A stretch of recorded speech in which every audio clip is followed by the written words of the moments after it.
Good morning all. आवाज येतोय का? Yes. Yes, ma'am. Yes, ma'am. Okay.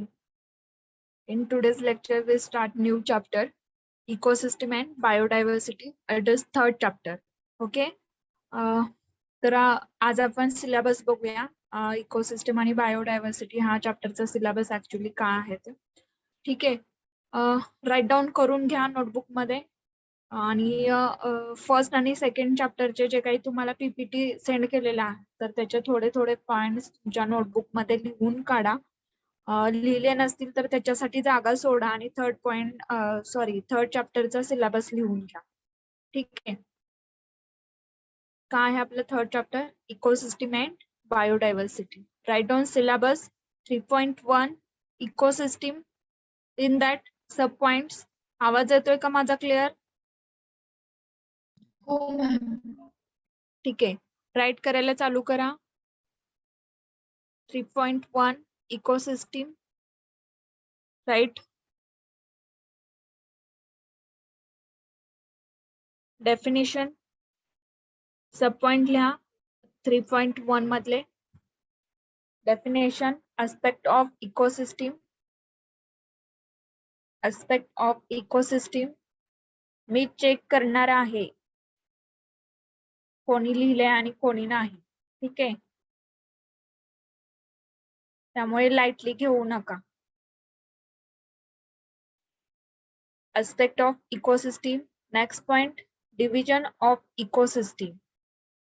Division of ecosystem. Fourth sub point, general characteristics of the ecosystem. General characteristics of ecosystem. Then last point, function of the ecosystem. Function of the ecosystem. 3.1 over. Yes, all of you. Overwriting. Yes, no, ma'am. Okay, write fast. 3.1 ecosystem. In that write sub point, definition, comma, aspect of ecosystem, comma, division of ecosystem, comma, general characteristics of ecosystem, comma, and last one is function of ecosystem. Functions of ecosystem. Then write next point, 3.2 biodiversity. Biodiversity. Biodiversity मध्ये सब points आहेत.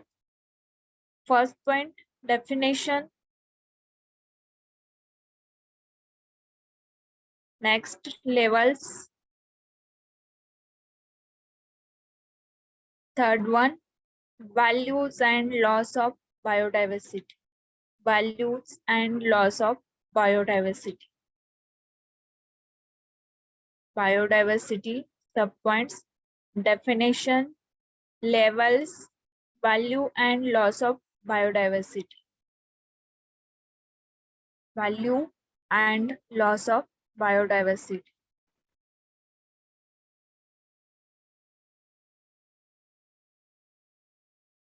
Then third point, 3.3, biodiversity assessment initiatives in India. Biodiversity assessment initiatives in India.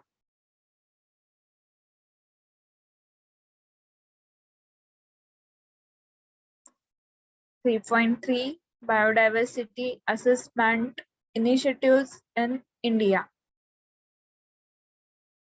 Next point, 3.4, threats and hotspot of biodiversity. Threats and hotspot of biodiversity.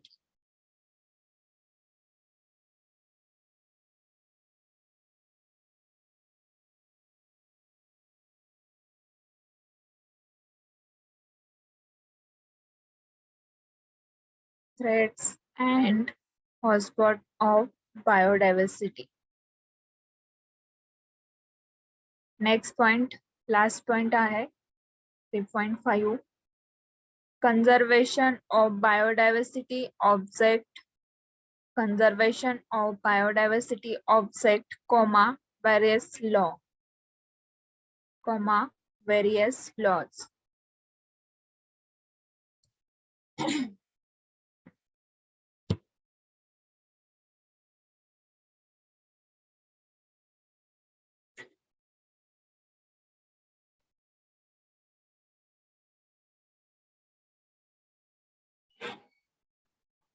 Writing is over, all of you. Yes, ma'am. ठीक आहे बघा, ecosystem and biodiversity means काय किंवा काय आहे ह्या chapter मध्ये overview बघूया आज आपण.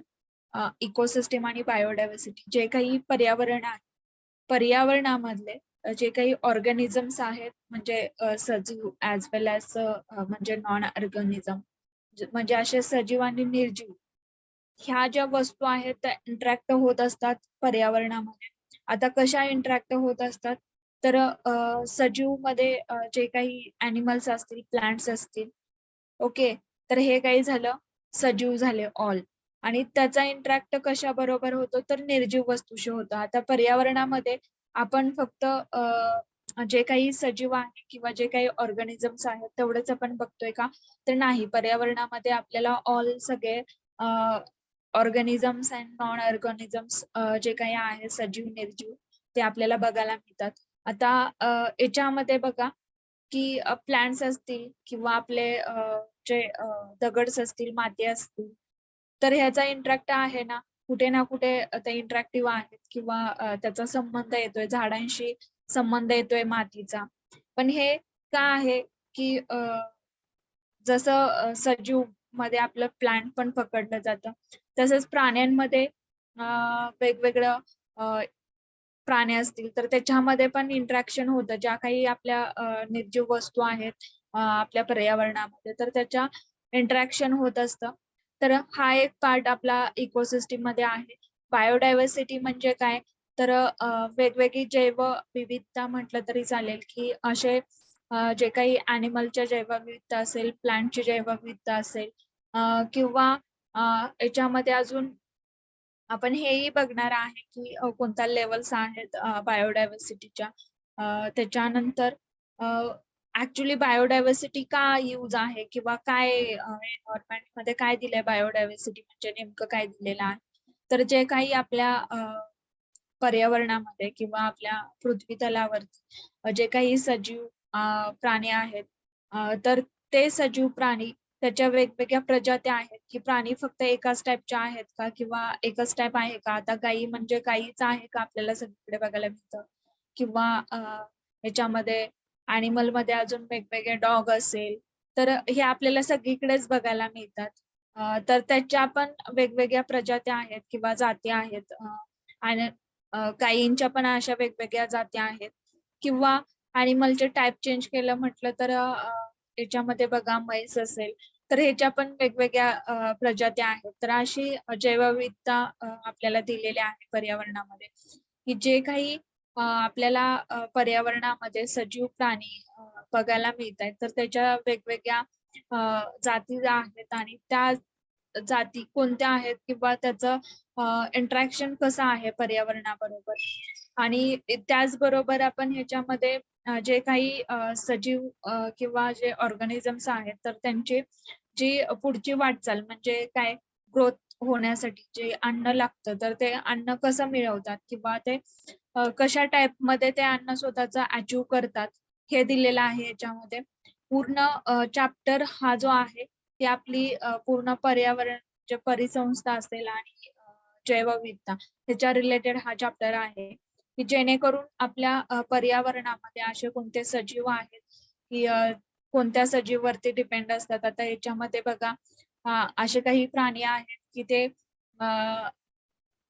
वेगळ्या म्हणजे दुसऱ्या प्राण्यावरती डिपेंड असतात स्वतःच्या अन्नासाठी, म्हणजे त्यालाच मांसाहारी प्राणी असं म्हटलं जातं, म्हणजे मराठीतून सांगते की असे त्याच्यानंतर शाकाहारी प्राण्यामध्ये कोणते प्राणी येतात, किंवा प्राण्यांची अन्न साखळी कशा आहे, त्याचबरोबर प्लांटची अन्न साखळी कशा आहे, अजून याच्यामध्ये काय म्हणता येईल, तर त्याचे अस्पेक्ट कोणते आहेत इकोसिस्टीमचे, म्हणजे त्याचे मेन पैलू कोणते आहेत, किंवा ते कसं डिवाइड झालेलं आहे, इकोसिस्टीम कोणत्या टाइप मध्ये डिवाइड झालेला आहे, त्याचे कॅरेक्टरिस्टिक्स काय असू शकतात, किंवा त्याचे मेन फंक्शन्स काय आहेत.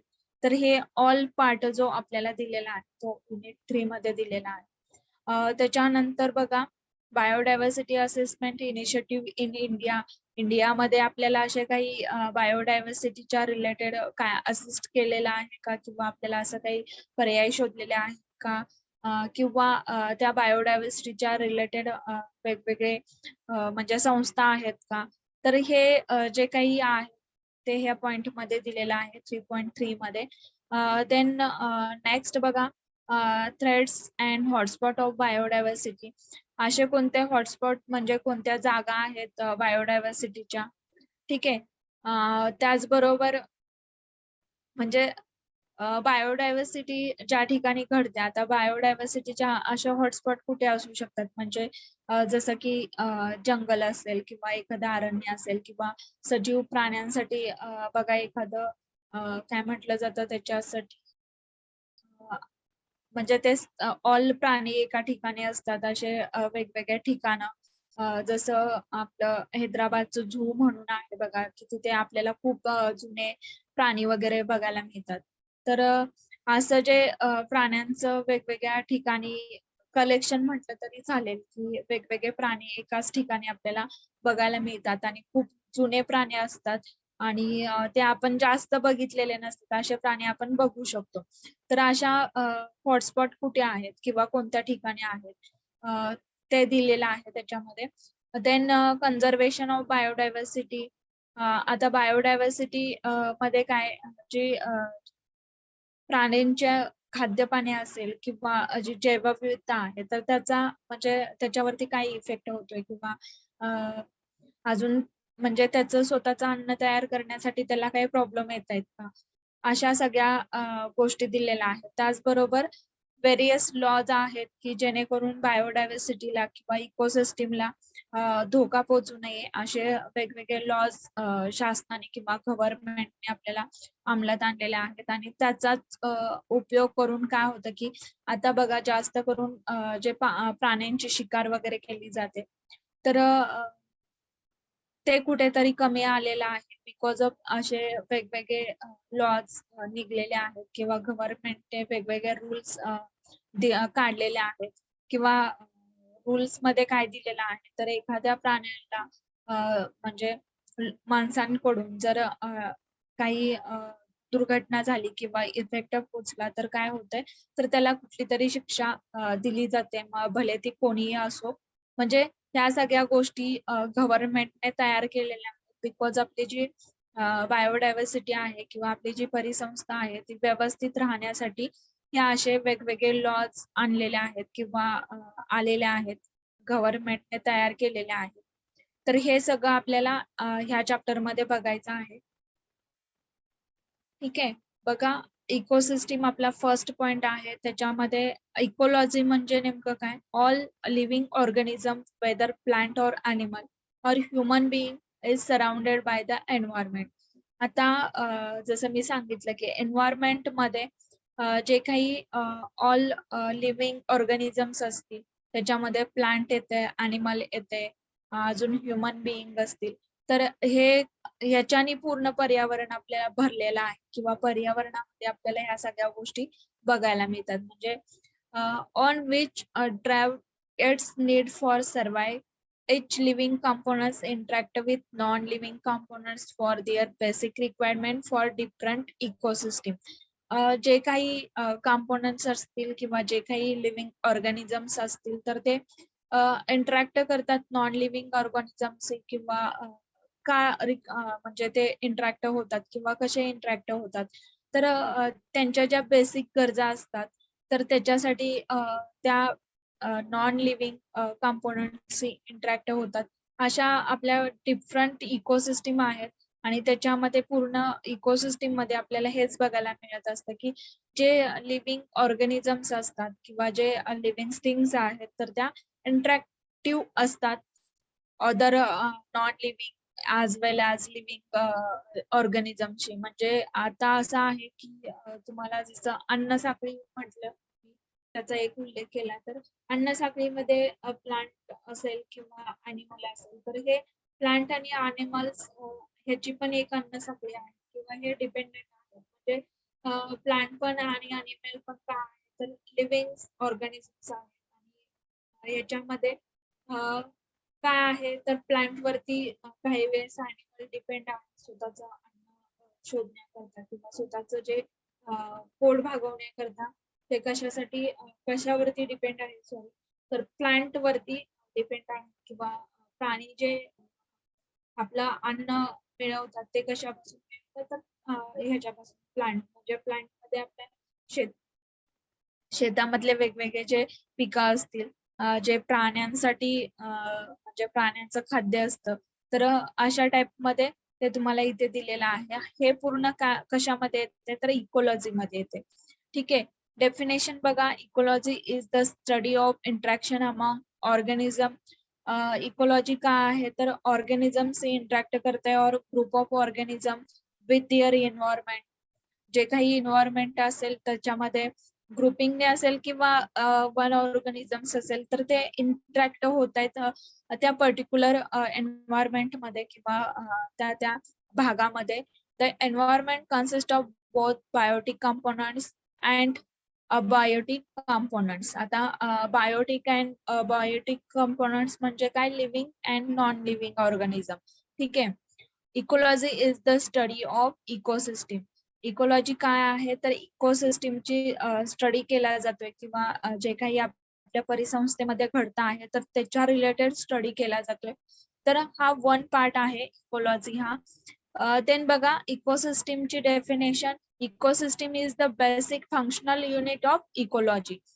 इकोलॉजी काय करताय तर ऑल इकोसिस्टीमचा स्टडी करताय आणि इकोलॉजी हा बेसिक कॉन्सेप्ट आहे किंवा बेसिक युनिट आहे इकोसिस्टीमचा. देन बघा the term ecosystem is coin from Greek word meaning study of home. काय दिले इकोसिस्टीमची डेफिनेशन किंवा ग्रीक वर्ड्स मध्ये त्याचं कसं डिफाईन केलेलं आहे तर स्टडी ऑफ होम. म्हणजे होम म्हणजे काय तर आपलं एक पर्यावरणच झालं. ठीक आहे. तर ह्याचा सिम्पली मिनिंग दिलेला आहे ग्रीक वर्ड मध्ये. चुकून असं येऊ शकतं की ग्रीक वर्ड मध्ये इकोसिस्टीमचा मिनिंग काय आहे तर काय आहे ग्रीक वर्ड मध्ये तर meaning of study of home. म्हणजे काय स्टडी ऑफ होम हा इकोसिस्टीमचा मिनिंग दिलेला आहे ग्रीक वर्ड मध्ये. ठीक आहे. डेफिनेशन बघा. A group of organism interacting among themselves and with environment is non as ecosystem. ठीक आहे.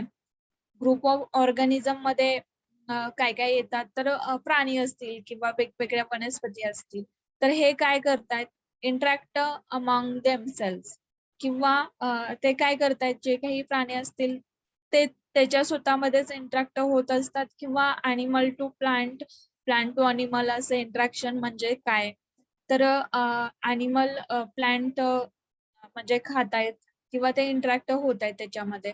तर हे जे आहे किंवा ह्यालाच काय बोललं जातं तर इकोसिस्टीम. म्हणजे आपली ही वेगवेगळी परिसंस्था आहे. आता प्राण्यांच्या रिलेटेड असेल किंवा ह्याच्या वनस्पतीच्या रिलेटेड असेल तर अशी वेगवेगळी परिसंस्था आहे आणि त्याच्यामध्ये जे लिव्हिंग ऑर्गॅनिझम्स आहेत ते इंटरॅक्ट होतात एकमेकाशी. भले ती लिव्हिंग असतात किंवा नॉन लिव्हिंग ऑर्गॅनिझम्स असतात. ठीक आहे. Then बघा thus an ecosystem is an community of different species interacting with one other with a non-living environment and one other and with their non-living environment exchanging energy and matter. आता काय आहे actually जसं मी सांगते मगाच्यापासून की ecosystem मध्ये जे काही living organisms असतील आणि नॉन लिव्हिंग ऑर्गॅनिझम्स असतील तर ते इंटरॅक्ट होत आहेत ॲज वेल ॲज त्यांची जी म्हणजे एनर्जी असेल किंवा त्यांना जी एनर्जी मिळते त्याच्यासाठी त्यांना इंटरॅक्ट व्हायला लागतं. बिकॉज जर त्या प्राण्यांनी म्हणजे जर वनस्पती नाही खाल्ल्या किंवा त्यांचं जे काय अन्न आहे ते नाही खाल्लं तर त्यांना एनर्जी कसं मिळेल. तर ह्या सगळ्या गोष्टी याच्यामध्ये दिलेल्या आहेत इकोसिस्टीम मध्ये. देन बघा एक्झाम्पल, फॉर एक्झाम्पल टाकलेलं आहे की जेणेकरून कन्सेप्ट लवकर लक्षात यावा. Animals cannot synthesize their food directly but depend on the plant, either directly or indirectly. Animalचं असं आहे का की स्वतःचं अन्न स्वतः तयार करतायत, तर नाही. ते डिपेंड आहेत किंवा ते प्लांटशी इंटरॅक्ट होतात, किंवा त्याचबरोबर प्राणी हा दुसऱ्या प्राण्यावरती पण डिपेंड असतो. जसं आता ह्युमन बिईंग आहेत की स्वतःचं अन्न स्वतः तयार करून खात आहेत, पण ते अन्न आपल्याला कुठून मिळतं, तर ऍग्रिकल्चर मधूनच ते प्रोव्हाइड केलं जातं ना. म्हणजे आपण पण डिपेंडच आहे ऍग्रिकल्चर मधून. ज्यावेळेस पिकं निघतील त्यावेळेसच आपल्याला अन्न मिळेल. विदाऊट ते जर पिकेच निघले नाहीयेत किंवा त्यांनी म्हणजे शेती थ्रू तर आपल्याला ते पिकं आले नाहीयेत किंवा तर आपला अन्न मिळेल का किंवा आपल्याला अन्न मिळेल का, तर नाही मिळणार. म्हणजे आपण पण डिपेंड आहे. ते अन्न मिळालं ते ऍज इट इज आपण खात नाहीये, तर आपण त्याच्या काहीतरी प्रोसेसिंग करतो आणि त्याच्यानंतर खातो. ठीक आहे. म्हणजे हे एक आपलं इन जनरलचं सांगितलं. तसंच प्राण्यांचं काय आहे, तर प्राणी डिपेंड असतात, डायरेक्टली किंवा इनडायरेक्टली डिपेंड असतात. आता ह्याच्यामध्ये प्राण्यांमध्ये बघा, प्राण्यांना ज्यावेळेस आपण असे वेगवेगळ्या चारा देईल त्यावेळेसच प्राणी खातात. प्राणी स्वतः जाऊन खातील, बट ते कधी खातील, त्यांना ज्यावेळेस रिकामं सोडलं जाईल किंवा ते असेच कुठे भटकत असतील तर ते स्वतः खाऊ शकतात. पण ते डिपेंडच आहेत ना. जर त्यांना कुठल्याच भागामध्ये जर त्यांना असं काही दिसलं नाही हिरवं, तर ते कसं खाणार किंवा ते स्वतःचं जे अन्न आहे ते कसं मिळवणार. तर काही प्राणी असे पण आहेत की दुसऱ्या प्राण्यावरती डिपेंड आहेत किंवा ते अन्न म्हणून दुसऱ्या प्राण्याचा यूज करतात. जसं की याच्यात टायगर असेल किंवा लायन असेल, तर हे प्राणी कसले आहेत, तर हे नॉन व्हेजिटेरियन्स आहेत. तर हे प्राणी काय करतात, तर दुसऱ्या प्राण्यावरती डिपेंड असतात जास्त करून. म्हणजे ही एक अन्न साखळी आहे आणि हाच पार्ट आपल्याला इकोसिस्टीम मध्ये पण बघायचा आहे. ठीक आहे. समजते का तुम्हाला इकोसिस्टीम म्हणजे काय? हो मॅम. Boys, yes. ठीक आहे. नेक्स्ट बघा, मी इथे 3-4 टाईपच्या डेफिनेशन्स टाकलेल्या आहेत, बिकॉज तुम्हाला कसंही विचारलं जाऊ शकतं, त्याच्यामुळे मी वेगवेगळ्या डेफिनेशन्स ऍड केलेल्या आहेत. जस्ट तुम्हाला सांगते. तर अजून एक डेफिनेशन टाकलेले आहे. The term ecosystem is made up 2 Greek word. 2 Greek word मध्ये इकोसिस्टीम हा वर्ड तयार झालेला आहे. तर असे ग्रीक वर्ड कोणते आहेत, तर इको हा वेगळा आहे आणि सिस्टीम हा वेगळा आहे. हे 2 वर्ड्स कंबाईन करून आपल्याला इकोसिस्टीम हा वर्ड तयार केलेला आहे. तर इकोचा मीनिंग काय आहे, ecological sphere, house, place of living, surrounding, environment असेल. म्हणजे इकोचा मीनिंग काय आहे, जे काही आपण राहण्यासाठी जागा वापरतो किंवा ह्याच्यामध्ये अजून काय काय येते, एन्व्हायरमेंट असेल किंवा हाऊस असेल, प्लेस ऑफ लिव्हिंग. म्हणजे हा पूर्ण पार्ट म्हणजे काय झाला तुमचा इको. आणि where living organism does exist while system means group of organism join in the regular and interdependent manner. ठीक आहे. सिस्टीम म्हणजे काय, ग्रुप ऑफ ऑर्गॅनिझम्स असतील, जॉईंट, रेग्युलर आणि इंटरडिपेंड मॅनर असेल. म्हणजे ग्रुपमध्ये राहणं किंवा ती काहीतरी पर्टिक्युलर सिस्टीम फिक्स होते. आता आपलं कसं झालंय, आता ह्युमन बिईंगचं बघा की ह्युमन बिईंग मध्ये काय चालू आहे किंवा आपण काय करतोय, आपण लिव्हिंग थिंग साठी काय वापरतोय, तर आपण घरामध्ये राहतो. ठीक आहे. तसंच प्रत्येक घर म्हणजे काय झालंय, एक आपलं सिस्टीम. म्हणजे जे काही ह्युमन्स आहेत ते आपल्या घरामध्ये राहत आहेत किंवा आपल्या सराउंडिंग एन्व्हायरमेंट मध्ये राहत आहेत. तर असे फक्त आपण एकटेच राहतो का, तर नाही. असे ग्रुप ऑफ पीपल्स असतात आणि एका घरामध्ये राहतो. तर ही पूर्ण आपली काय झाली, एक इकोसिस्टीम झाली. ठीक आहे. म्हणजे अशी आपली एक परिसंस्था झाली. जे घर यूज करतोय किंवा त्या घरामध्ये खूप लोक राहतोय, ती आपली काय झाली, एक परिसंस्था झाली. ठीक आहे. म्हणजे ज्या ग्रीक वर्ड मध्ये तुम्हाला इको आणि सिस्टीम याचे 2 मिनिंग्स वेगवेगळे दिलेले आहेत, तर त्याचा फॉर एक्झाम्पल मी तुम्हाला सांगितलं. ही एक डेफिनेशन दिलेली आहे. देन बघा, since a group of organism interacting among themselves and environment is known as ecosystem. जे काही एन्व्हायरमेंटशी इंटरॅक्ट होत आहेत तर त्याला आपण काय बोललं जातं, तर इकोसिस्टीम.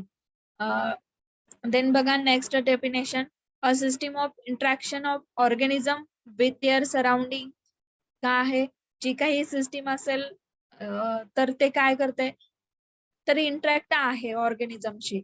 कोणत्या ऑर्गॅनिझमशी आहे, तर जी काही सराउंडिंग म्हणजे आपल्या आजूबाजूला किंवा एन्व्हायरमेंट मध्ये आहे, तर याच्याशी आपण किंवा जे काही ऑर्गॅनिझम्स आहेत ते एकमेकाशी इंटरॅक्शन आहेत, तर त्याला पण काय बोललं जातं, तर इकोसिस्टीम. ठीक आहे. फॉर एक्झाम्पल इथे दिलेले आहेत, पाऊंट असेल, lake, ocean, forest and desert etcetera some of the example of the ecosystem. आता इकोसिस्टीमचे हे एक्झाम्पल दिलेले आहेत, पण का दिलेले आहेत, पाऊंड असेल, लेक असेल, तर याच्यामध्ये बघा, पाण्यामध्ये आपल्याला काय काय बघायला मिळतं, एकतर फिश असतील, त्याचबरोबर वेगवेगळ्या वनस्पती असतात. ठीक आहे. आता फिश स्वतःचं अन्न कसं तयार करतात किंवा ते कसं म्हणजे जगतात कसं पाण्यामध्ये, एनीवन सांगा. जे मासे असतात ते पाण्यामध्ये कसे जगतात, त्यांना जर पाण्याच्या बाहेर काढलं तर ते जगू नयेत शकत. तर ते पाण्यामध्ये स्वतःचं अन्न कसं तयार करतात किंवा ते कसं म्हणजे स्वतः त्याच्यामध्ये जीवन जगत असतात पाण्यामध्येच, सांगा.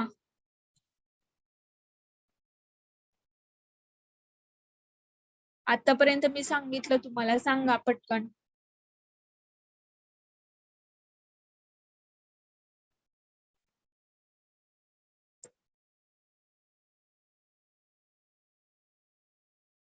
काय एक्झाम्पल हे दिलेले आहे.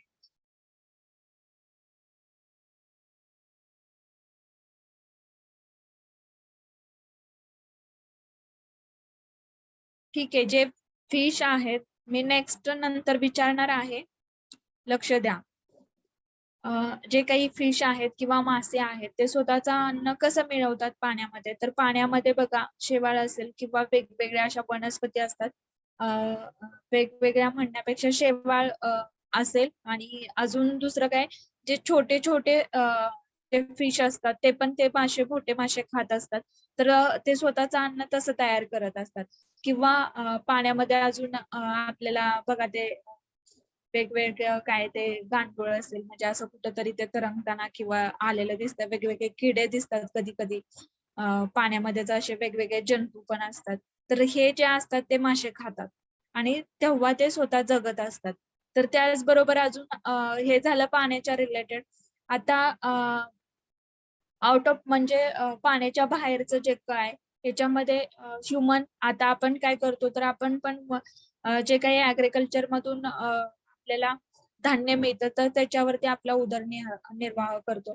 देन अजून दुसरं काय म्हणता येईल, फॉरेस्टमध्ये जे काही प्राणी असतात, तर ते कसं स्वतःचं अन्न स्वतः तयार करत असतात किंवा स्वतःची भूक कशी भागवत असतात. तर एक तर काही प्राणी ते तिथले झाडे खात असतात, तर काहींना म्हणजे त्याच जंगलामध्ये शिकार करत असतात. म्हणजे हंटिंग मार्ग पण आहे, की फॉरेस्ट मध्ये ते पण होतं. म्हणजे फॉरेस्ट मधली जी इकोसिस्टीम आहे ते स्वतःच कसं भागवतात किंवा स्वतः अन्न कसं तयार करतात, तर फळे खायला मिळतात त्या प्राण्यांना. काही प्राणी फळे खातात किंवा त्याच्याबरोबर त्या वनस्पतीची पाने खातात किंवा काही अॅनिमल्स वरती डिपेंड असतात, की ते स्वतःचं अन्न तयार करण्यासाठी अॅनिमलचा पण यूज करतात. म्हणजे अशा वेगवेगळ्या इकोसिस्टीम आहेत, की जेणेकरून स्वतःचं अन्न तिथे स्वतः तयार करून किंवा स्वतःचं जे उदरनिर्वाह आहे ते स्वतः भागवतात किंवा अ, अशा वनस्पती शोधतात किंवा जे काही प्राणी असतील त्याच्यावरती आपलं जे उदरनिर्वाह असेल ते रोजचं ते भागवत असतात. म्हणजे हा एक तुमचा बेसिक टर्म आहे इकोसिस्टीमचा, किंवा इकोसिस्टीम म्हणजेच हे आहे, हे लक्षात ठेवा. ठीक आहे. अजून एक्झाम्पल द्या मला इकोसिस्टीमचे, सांगा पटपट.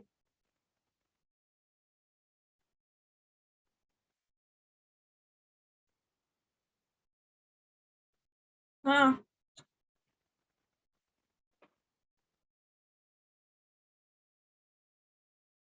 ठीक आहे, तुम्ही बोलणार नाही, रोल नंबर वाईज विचारलं जाईल आता.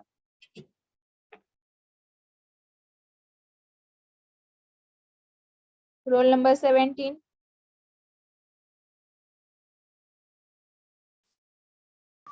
Yes, ma'am. सांगा, इकोसिस्टमचे एक्झाम्पल सांगा.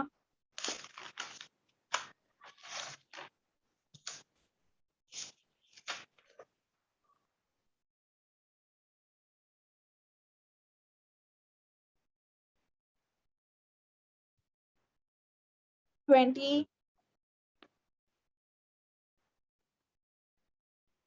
Yes, ma'am. सांगा इकोसिस्टमचे example. Forest ecosystem, human ecosystem. Example सांगायचेत मॅडम. ते कसं फॉरेस्ट मध्ये काय होतं, का फॉरेस्ट इकोसिस्टम म्हणून एक्झाम्पल सांगताय तुम्ही.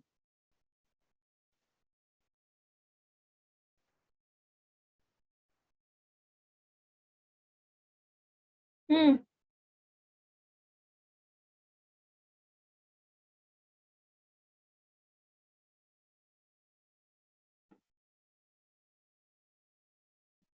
20.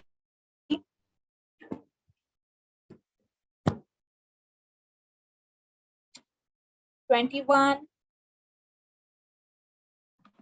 हा मॅडम. सांगा, काय समजलं तुम्हाला इकोसिस्टम म्हणजे.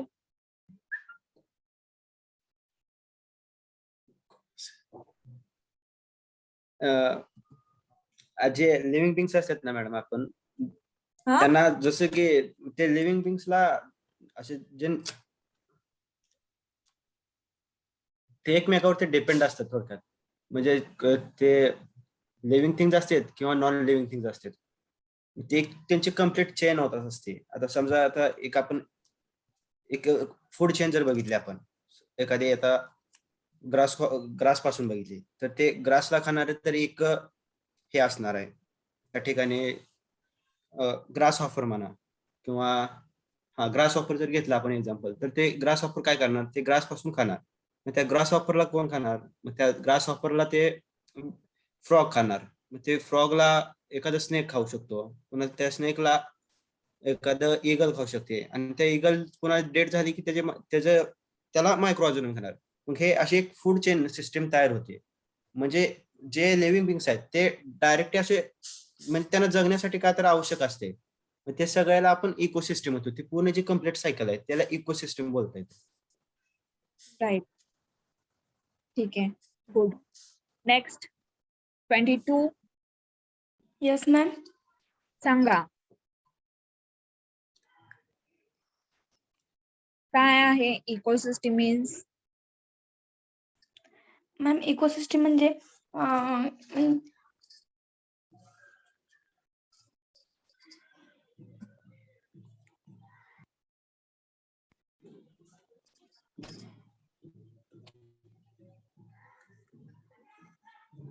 हा मॅडम, बोला पटपट.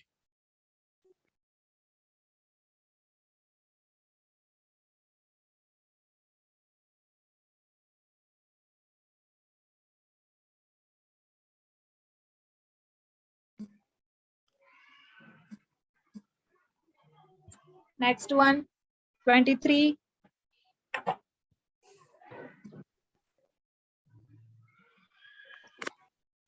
हा मॅम. सांगा, इकोसिस्टम परिसंस्था आहे मॅडम, ज्यात एकमेकावर डिपेंड असतात बाकीचे. For example. सांगितले की आपण मॅडम, गवळी सगळे एक्सप्लेन केलं. I am asking you, not गवळी.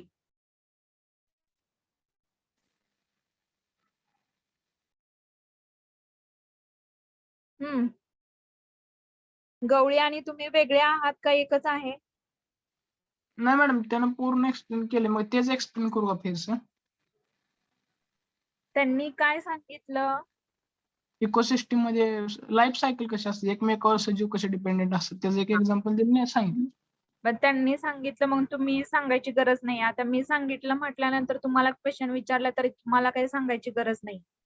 सांगतो माझं काय सांगतो. हा लाईफ सायकल मध्ये कसं असतं मॅडम, एकमेकावर सजीव डिपेंडंट असतात. तर त्यानं सांगितलं जसं की आपलं ग्रास आहे, ग्रास ऑपर डिपेंडंट असतं. ग्रास ऑपर ग्रास खाऊन जगतो, बरोबर. मग ग्रास ऑपरला जे काय फ्रॉग असतात ते ग्रास ऑपर खातात, बरोबर. पण फ्रॉगला परत स्नेक खातात आणि स्नेक नाही इगल खातात, बरोबर आहे मॅडम. आणि इगल जर कधी ना तुमच्या वर्ड मध्ये सांगा, त्यांचं कॉपी नका करू. तुमचं काहीतरी ओन एक्झाम्पल द्या ना, की ही परिसंस्था आहे किंवा ही वेगळी परिसंस्था आहे. याच्यामध्ये आता जसं मी वॉटरच्या रिलेटेड सांगितलं, फॉरेस्टच्या रिलेटेड सांगितलं, तसं वेगळी परिसंस्था शोधा ना. त्याच्यामधलं सांगा तुम्ही. का त्यांनी जे सांगितले तेच ऍज इट इज कॉपी करायला नाही मी सांगितलं.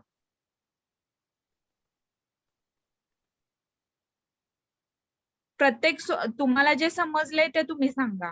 त्यांना जे समजलं त्यांनी ते सांगितलं. जे कुणाला काय समजतंय ते सांगतायत. आणि तुमचं इथं वर्ड काय आहे की मॅडम त्यांनी सांगितलंय मग मी का सांगू.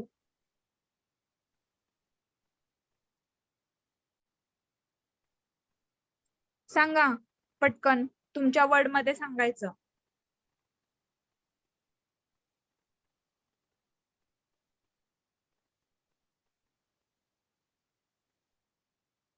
ओम, कळतंय मी काय सांगते तुम्हाला. आवाज येतोय का ओम माझा. हॅलो. हा हा मॅम. समजते का मी तुम्हाला काय सांगते ते. हा मॅम. हा मग तुमच्या वर्ड मध्ये सांगा. असं एखादं दुसरं एक्झाम्पल द्या.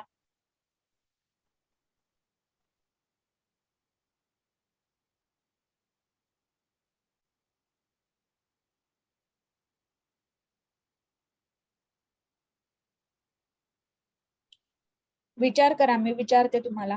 24. Yes madam. सांगा इकोसिस्टीम म्हणजे काय, त्याचे एक्झाम्पल काय आहेत, सांगा पटपट.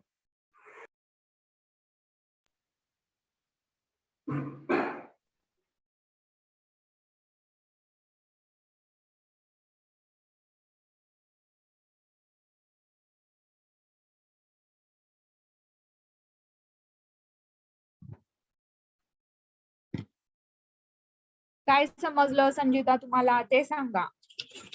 आतापर्यंत तुम्ही ऐकलं ना लेक्चर, सांगा काय समजलं.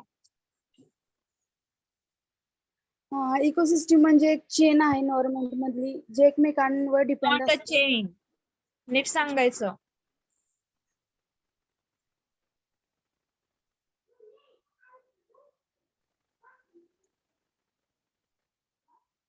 येतंय का.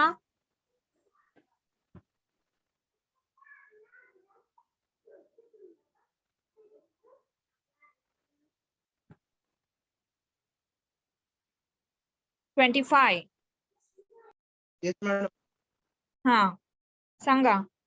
हा मॅडम, इकोसिस्टम आहे ना, एक ऑर्गॅनिझमचा ग्रुप आहे. ते एकमेकावरती डिपेंड असतात आणि एन्व्हायरमेंटवरती डिपेंड असतात जगणं. मग त्याच्यामध्ये एक्झाम्पल येणार फॉरेस्ट इकोसिस्टम होते, मग आपली ॲक्वेटिक इकोसिस्टम होते. मग एक्झाम्पल मध्ये समजा फॉरेस्ट इकोसिस्टम जर घेतली, तर फॉरेस्ट इकोसिस्टम मध्ये कसं असणार, समजा रॅबिट घ्या. मग रॅबिट काय करतो, रॅबिट किंवा हरिण ती आपलं गवत ते खातात.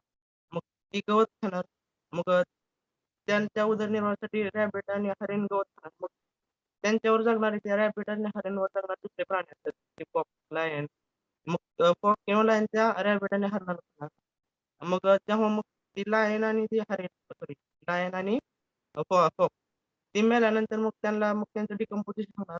आणि त्यांचे जे डिकम्पोजिशन झाल्यावर मग नंतर वापस त्यांचे न्यूट्रिएंट्स प्लांट्सला भेटतात. मग अशी ही चेन चालते. मग ह्या ग्रुप ऑफ चॅनल म्हणजे ह्या ग्रुपला इकोसिस्टम म्हणतात. ओके, ह्याच्यात नॉन ऑर्गॅनिझम्स आहेत का. ही जी तुम्ही आता एक्झाम्पल सांगितलं त्याच्यात नॉन ऑर्गॅनिझम येतात का. नॉन ऑर्गॅनिझम म्हणजे बरं. नॉन लिव्हिंग थिंग्स नाही येतात. नॉन लिव्हिंग नाही ती कशी येते कारण सगळे लिव्हिंगच आहेत ना प्लांट पासून लाईन पर्यंत सगळे लिव्हिंगच आहेत. ठीक आहे. Good. Next 26 absent. 27. Yes, ma'am. Tell me example of the ecosystem.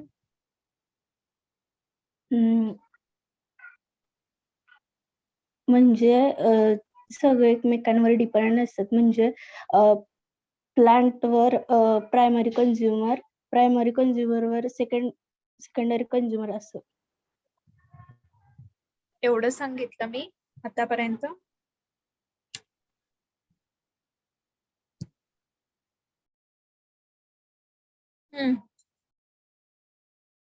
एवढं सांगितलं का?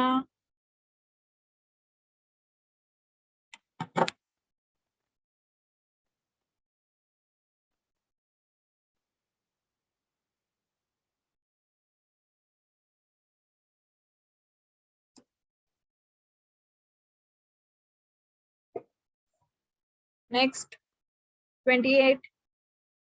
Yes ma'am. हा सांगा मानसी. परिसंस्था इकोसिस्टीम म्हणजे परिसंस्थेत लिव्हिंग ऑर्गॅनिझम्स एकमेकांवर डिपेंड असतात. म्हणजे एका ऑर्गॅनिझमवर दुसरा ऑर्गॅनिझम डिपेंड असतो. आणि त्याचं एक्झाम्पल सनशाईन पासून ग्रास तयार होतं. ग्रास पासून स्नेल म्हणजे ॲनिमल ग्रासवर डिपेंड असतात आणि ते स्नेल बर्ड खातात. ही एक इकोसिस्टीम आहे. अन्न साखळी हा पार्ट आपला नेक्स्ट आहे पण तुम्ही आता संपवला. ठीक आहे. ठीक आहे, बऱ्यापैकी सगळ्यांना समजलंय. कोणाला काही डाऊट आहे? ओम. हॅलो. Roll number 23. हा मॅम हा बोला. समजलं मॅम. हा गवळी, काय क्वेश्चन आहे तुमचा? मॅडम जे इकोसिस्टम मध्ये आपण नॉन लिव्हिंग थिंग सुद्धा इन्क्लूड होते ना? आवाज येत नाहीये. हॅलो, हा आता येतोय का? हा बोला. इकोसिस्टम मध्ये नॉन लिव्हिंग थिंग सुद्धा इन्क्लूड होतात ना? हो. हा, जसं की आपण वॉटर बघतो. आता वॉटर काय हे लिव्हिंग थिंग म्हणजे लिव्हिंग थिंग नाहीये वॉटर, पण माणसाला ते गरजेचं आहे ना वॉटर. हा मग ते सांगितलं ना, लिव्हिंग ऍज वेल एज नॉन लिव्हिंग थिंग्स असतात. जसं की आता याच्यामध्ये जसं त्या रोल नंबर 25 ने एक्झाम्पल दिलं फॉरेस्टचं, तर त्यांनी त्यांना क्वेश्चन मी केला काय नॉन लिव्हिंग थिंगचा याच्यामध्ये आहे का काही यूज, तर त्यांनी नाही त्यांना बोललं. नाही म्हटलं ना. हा, हा. म्हणून म्हटलं ते सांगितलं. ते कारण इन्क्लूड त्यांनी होतात ना. जे पण एक्झाम्पल दिलं होतं ते माझे काय एक्झाम्पल होतं? नॉन लिव्हिंग नव्हतं काय कारण मी फॉरेस्टचे एक्झाम्पल ती वॉटर ती ॲक्वॅटिक इकोसिस्टम मध्ये येणार होतं. मग माझे आता ते त्यात जर example- ऍनिमल जर घेतलं मॅडम, जर आता ससा जरी म्हटलं त्यामध्ये, तो ससाला सुद्धा पाणी पितोय ना, तो का पित नाही? पाणी पितोय. पण आपलं आणि ग्रास मग तेच म्हणतोय ना मी. मग त्यांनी त्या त्याच्यामध्ये ठिकाणी मग जे नॉन लिव्हिंग थिंग्स गोष्टी आहेत ते सुद्धा इन्क्लूड होतात ना नॉन त्या लाईफ लिव्हिंग सायकल थिंग मध्ये. ते ऐकून घ्या, नॉन लिव्हिंग थिंग इन्क्लूड होतात, पण त्यांनी तिथे एक्झाम्पल दिला आणि त्याच्यामध्ये त्यांनी सांगितले की नॉन लिव्हिंग थिंग इन्क्लूड होत नाहीयेत. मी प्रत्येक वेळेस तुम्हाला सांगितले लिव्हिंग थिंग्स ह्या इंटरॅक्ट असतात नॉन लिव्हिंग थिंगशी, राईट? ठीक आहे. मग त्याच्यामध्ये आता जसं की तुम्हाला एक फॉरेस्ट मधलं प्लांटचं एक्झाम्पल दिलं की सॉइल असेल. आता विदाउट सॉइल आपला प्लांट उभा राहू शकेल का, किंवा विदाउट वॉटर उभा राहू शकेल का? हा, म्हणूनच म्हणतोय मी, पण जे नॉन लिव्हिंग थिंग्स आहेत ते सुद्धा इन्क्लूड होतात इकोसिस्टम मध्ये तशा त्या मग- पद्धतीमध्ये. मग ते सांगितलंच आहे की नॉन लिव्हिंग थिंग्स इन्क्लूड होतात, पण त्यांना तिथे ते गोष्टी समजल्या नाहीयेत. त्याच्यामुळे त्यांनी एक्झाम्पल देताना त्यांना मी क्वेश्चन केल्यानंतर त्यांनी नाही म्हटले, त्यांना ते हा. समजलं नव्हतं. ठीक आहे. म्हणजे आपल्या ज्या इकोसिस्टीम मध्ये नॉन लिव्हिंग थिंग्स ऍज वेल एज लिव्हिंग थिंग्स या दोन्ही गोष्टीचा इन्क्लूड असतो, त्यालाच पूर्ण आपली परिसंस्था म्हटलं जातं. ठीक आहे. आता तुम्ही जे एक्झाम्पल देतात, आता समजा ज्या वेळेस ती ऑर्गॅनिझम्स तयार होत आहेत नॉन लिव्हिंगचे, ते कधी होतात? आपल्या अन्न साखळी पूर्ण स्टॉप झाल्यानंतर. जर आता एखादा प्राणी डेड झाला, ठीक आहे, तर ते कुठे कशामध्ये कन्वर्ट होत आहे, तर नॉन ऑर्गॅनिझम मध्ये कन्वर्ट होत आहे ना, का ऑर्गॅनिझम मध्ये होत आहे, लिव्हिंग ऑर्गॅनिझम मध्ये. बरोबर आहे. हा, मग हे कशामध्ये येते, तर ज्यावेळेस एखादा प्राणी डेड झाला किंवा एखादी वनस्पती डेड झाली तर त्याचे नॉन लिव्हिंग ऑर्गॅनिझम तयार होतात आणि त्याचाच पुन्हा यूज केला जातो. आता जे एखादी वनस्पती किंवा एखादं झाड खराब झालं तर आपण काय करतो, त्याचा जो कचरा आहे ते पुन्हा शेतामध्येच काढला जातो आणि त्याच्यापासून आपण काय करू शकतो, त्याचा यूज आपण कंपोस्टिंग साठी करतो, राईट. हा, म्हणजे बरोबर. हे काय आहे, नॉन लिव्हिंग थिंग्स आहेत. ठीक आहे. आणि बरोबर. त्याच्यापासून आपण ते जे कंपोस्टिंग आहे ते आपण कशासाठी यूज करत असतो, तर शेतासाठी किंवा झाडे जगवण्यासाठी, झाडांचा ग्रोथ होण्यासाठी. म्हणजे इथे नॉन लिव्हिंग थिंग्स पण आल्या आणि लिव्हिंग थिंग्स पण आल्या, राईट. हा, हा, मग एक्झाम्पल देताना व्यवस्थित द्यायचे एक्झाम्पल. समजलं का Nilesh? Yes madam. Next Gawali, समजलं का तुम्हाला? हा मॅडम. होम अजून कुठे हरवलेत? समजलं मॅडम. तुम्हाला मी सांगायला सांगितलं होतं काहीतरी. एक्झाम्पल सांगितलं. हा, सांगा मग.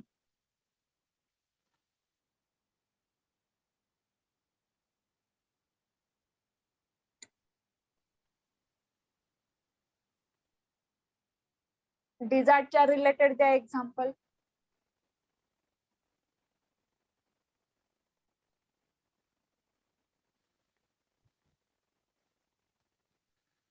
जे वाळवंट आहे त्या वाळवंटामध्ये परिसंस्था कशा आहे?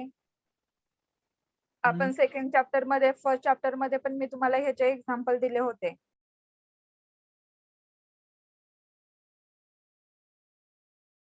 तिथे काहीतरी चेंज आहे की सेम आहे? फॉरेस्ट आणि वाळवंटची काही सेम आहे का परिसंस्था? नाही मॅडम, चेंज असणार. हा, काय आहे मग सांगा.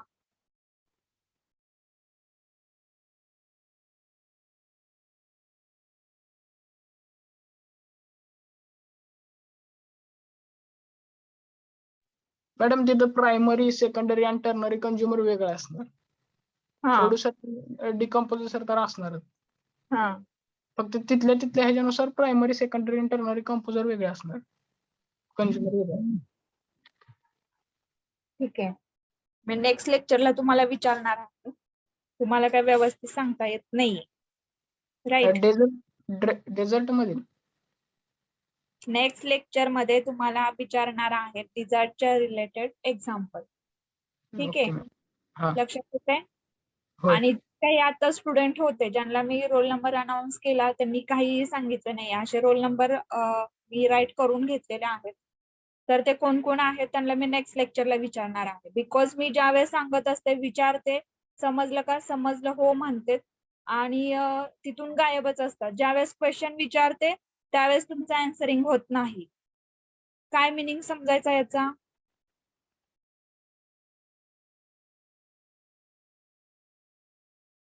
ठीक आहे, तुम्हाला काल मी स्टडी मटेरियल सेंड केलेलं आहे. तर जे काही स्टडी मटेरियल असेल ते तुम्ही रीड करा व्यवस्थित आणि MCQ पण पाठवलेले आहेत. ते MCQ त्याच MCQ वर डिपेंड राहू नका. अजून स्वतःचे MCQ तयार करा किंवा जे काही स्टडी मटेरियल दिलेलं आहे त्याच्यातले MCQ तयार करा. ठीक आहे, कारण MCQ कसे म्हणजे वेगवेगळ्या पॉइंट वरती पण विचारले जातात. त्याच्यामुळे जे दिलंय तेच येईल असं काही होत नाही. तरी पण मी जेवढे होत आहेत माझ्याकडून तेवढे मी देते, पण स्वतःही तुम्ही तयार करा आणि स्वतः रीड करा आणि नोटबुक मध्ये तुम्ही लिहिलं तर तुमच्या लक्षातही राहील की एक्झॅक्ट पॉइंट काय आहेत आणि कशाच्या रिलेटेड बाबा काय काय पॉइंट कुठल्या पॉइंट वरती डिपेंड आहेत किंवा कसे इन्क्लूड झालेले आहेत. तर हे जरा राईट करा म्हणजे तुमच्या लक्षात येईल. सोपा आहे विषय, याच्यामध्ये काही अवघड नाही. स्कोरिंग इझिली करू शकता. त्याच्यामुळे जर हे सगळं मी सांगते ते केलं तर स्कोरिंग होतं, अदरवाईज नाही होत. ठीक आहे, गेल्या वेळेस 99 पर्यंत गेलेले आहेत स्टुडंट. खूप जण होती, जवळपास 20 नियर अबाउट होती की ते 99 वरती अडकले होते. तर तुम्ही त्याच्या पुढे जावा त्याच्यासाठी तुम्ही स्वतः ओन स्टडी करा. म्हणजे जे काही तुम्हाला देते ते पण करा, ॲज वेल ॲज एक आता जसं आपल्या इथं पॉइंट हा डेफिनेशनचा दिलेला आहे, तर त्याच्यावरती अजून तुम्हाला काय असं वाटते का इथे MCQ तयार होऊ शकतो? तर होत असेल तर तुम्ही इथे लगेच डायरेक्टली MCQ तयार करायचा. तसं मी तुम्हाला टास्क देणार आहे. ज्यावेळेस आपला सिलेबस कम्प्लीट होईल त्यावेळेस मी सगळ्यांना प्रत्येक चॅप्टर वाईज 10 MCQ तयार करायला होणार. त्यामुळे त्यावेळेस तुम्हाला असं नाही की जे मी दिलंय ते कॉपी पेस्ट करायचं, तसं नाही करायचं. जे तुम्हाला स्टडी मटेरियल दिलेलं आहे त्याचा यूज करून तुम्ही स्वतःचे ओन MCQ तयार करायचे. समजतंय तुम्हाला? ज्यावेळेस असं करचाल त्यावेळेस 100% तुम्ही तिथपर्यंत पोहोचाल. कोणाला काही डाऊट असेल तर विचारत चला. ज्यावेळेस मी विचारते त्यावेळेस अँसरिंग करत चला.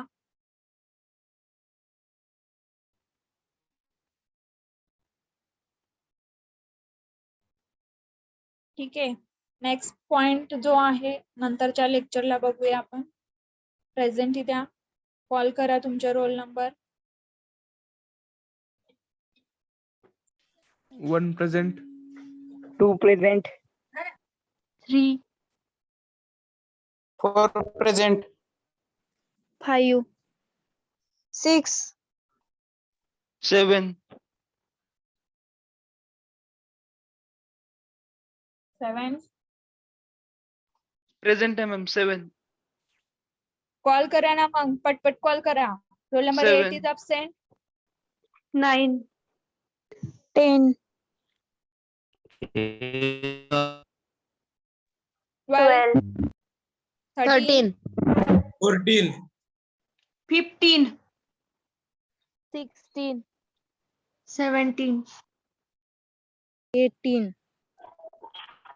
19, 20, 21, 22, 23, 24, 25,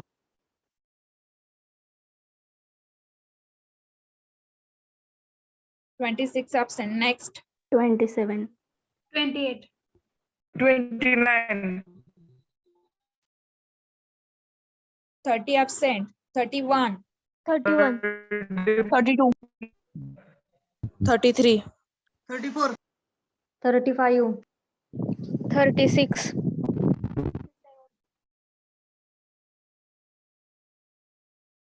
37,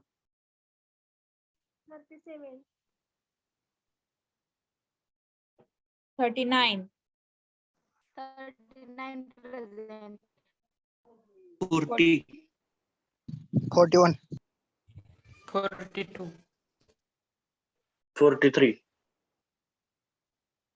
44, 45, 46, 47, 48, 49, 50,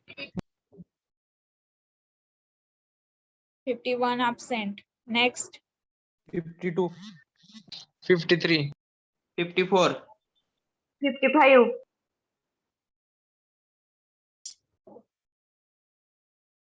56 absent.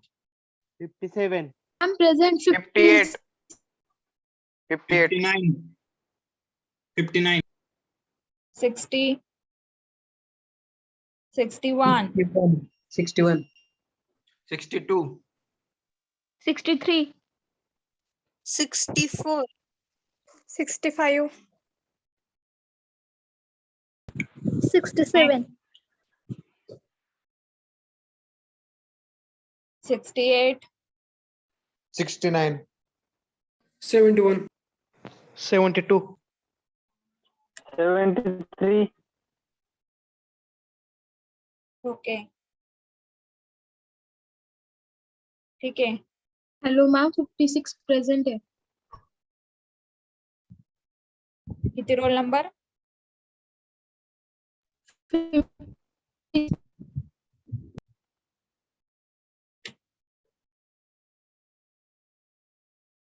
ठीक आहे. Thank Hello. you. hello hello. ma'am, हा. 63 roll number present है. Okay. Hello ma'am. 13 roll number present आहे. तुम्ही ज्यावेळेस मी प्रेझेंट घेते त्यावेळेस कुठे केलेला आता असता? नाही मॅम, तुम्ही पण 13 म्हणला आणि मी पण म्हणले, ते एकदमच म्हणले. मला वाटलं तुम्हाला ऐकून असेल गेलं. ठीक आहे बघा, रोल नंबर 8, 26, 38, 51, 60, 66, 68 आणि 70 एवढे ऍबसेंट आहेत. ठीक आहे, थँक्यू. कोणाला काही डाऊट असेल विचारत चला. नेक्स्ट लेक्चर कशाचा आहे? Next lecture